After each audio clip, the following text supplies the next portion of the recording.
కర్ణాటకలో నాయకత్వ పోరుకు తెరపడనున్నట్టు తెలుస్తోంది. సీఎం పదవిని ఆశిస్తోన్న డీకే శివకుమార్ కు కాంగ్రెస్ హైకమాండ్ గ్రీన్ సిగ్నల్ ఇచ్చినట్లు సమాచారం. ముఖ్యమంత్రి సిద్ధరామయ్యకు రాజ్యసభ సీటును ఆఫర్ చేసి కీలక పాత్ర పోషించాలని కోరినట్టు తెలుస్తోంది. తగిన సమయం తీసుకుని నిర్ణయం చెప్పాల్సిందిగా ఆయనకు సూచించినట్లుగా సమాచారం. దీంతో సిద్ధరామయ్య గురువారం ముందు సహచర మంత్రులకు అల్పాహార విందు ఇచ్చి అనంతరం బెంగళూరులోని లోక్ భవన్ కు వెళ్లి గవర్నర్ కు రాజీనామా పత్రం సమర్పిస్తారని పార్టీ వర్గాల ద్వారా తెలిసింది.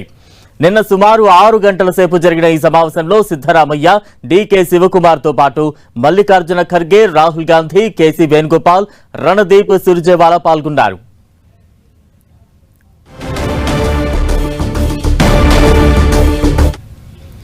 సిద్ధరామయ్య సీఎం పదవిని వదులుకుని రాష్ట్రంలో నాయకత్వ మార్పునకు సహకరించాలని అధిష్టానం సూచించినట్టుగా తెలుస్తోంది.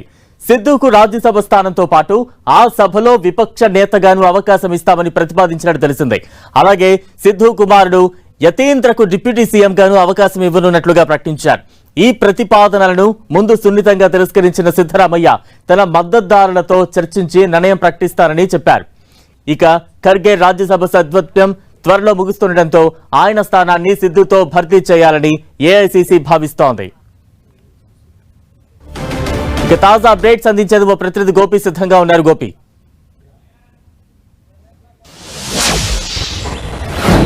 కర్ణాటకలో రాజకీయాల మార్పుతో పాటు దేశ రాజకీయాల్లో కూడా కీలకమైన మార్పులకు కాంగ్రెస్ అడుగులు వేస్తుందని చెప్పొచ్చు. ముఖ్యంగా ఇటు ఏఐసీసీ అధ్యక్షుడు మల్లికార్జున ఖర్గే రాజ్యసభ పదవి త్వరలో ముగిసిపోయి ఉండడము, మరోవైపు సిద్ధరామయ్యకు సంబంధించిన అంశం కర్ణాటకలో కొంత తలనొప్పిగా మారిన నేపథ్యంలో ఇటు డీకే శివకుమార్ కి ముఖ్యమంత్రి పదవిని దాదాపు హైకమాండ్ ఖరారు చేసిందని చెప్పొచ్చు. నిన్న జరిగిన హైకమాండ్ భేటీలో సుదీర్ఘంగా దీనిపైన చర్చించడం జరిగింది. ముఖ్యంగా రాజ్యసభకు సంబంధించిన అంశంలో రాజ్యసభ ప్రతిపక్ష నేతగా ఇప్పటి వరకు కూడా మల్లికార్జున ఖర్గే కొనసాగారు. ఆ యొక్క పోస్టును మరోసారి కర్ణాటకకు చెందిన నేత ప్రస్తుత ముఖ్యమంత్రి సిద్ధరామయ్య తోటి దాన్ని భర్తీ చేయాలనేది కూడా హైకమాండ్ కొంత ఆలోచనలో భాగంగానే నిన్న కొంత కీలక భేటీలో చర్చ జరిగింది. అయితే మొదట సిద్ధరామయ్య దీనికి ససేమిరా అన్నప్పటికీ ఆయన అనుకూలంగా ఉన్న మంత్రులు, ఇతర సహచరులతో ఆయన చర్చించిన తర్వాత తన నిర్ణయాన్ని ప్రకటిస్తామని చెప్పడం జరిగింది.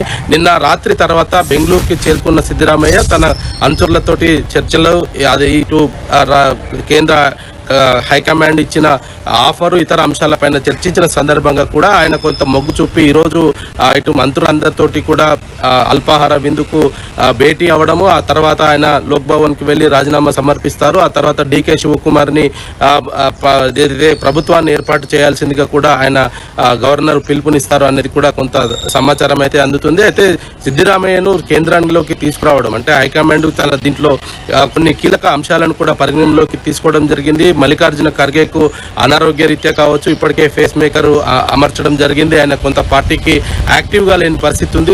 ఎక్కువ శాతం ఇంటికి వరకే పరిమితం అవ్వడం జరిగింది.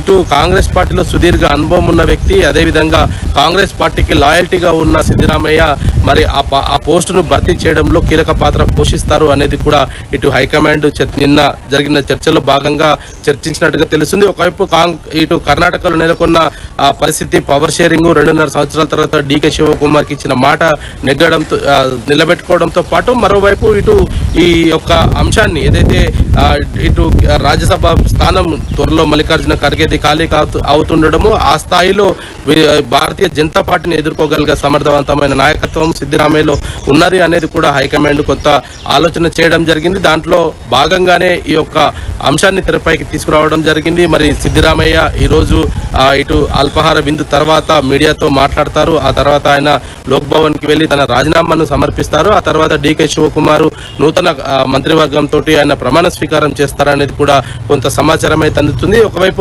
కర్ణాటకలో ఉన్న పరిస్థితులు రానున్న రోజుల్లో 2029 ఎన్నికలకు సంబంధించిన రూట్ మ్యాప్ తో పాటు ఇటు కేంద్ర నాయకత్వంలో కూడా ఏదైతే మల్లికార్జున ఖర్గే పోస్టును భర్తీ చేయగలిగే సమర్థవంతమైన నాయకత్వం కోసం ఎదురు చూసిన సిచ్యువేషన్స్ లో సిద్ధరామయ్యకు ఈ యొక్క ఆఫర్ ఇచ్చినట్టుగా అయితే మనకు కొంత సమాచారం అయితే అందుతుంది. మరి దీంట్లో సిద్ధరామయ్య ఇటు రాజ్యసభ ప్రతిపక్ష నేతగా కొనసాగడంతో పాటు ఇటు కర్ణాటకకు సంబంధించిన అంశంలో కూడా రెండింటినీ కూడా బ్యాలెన్స్ చేస్తూ ఈ నిర్ణయం తీసుకున్నట్టుగా అయితే మనం భావించవచ్చు. Right, thank you Gopi.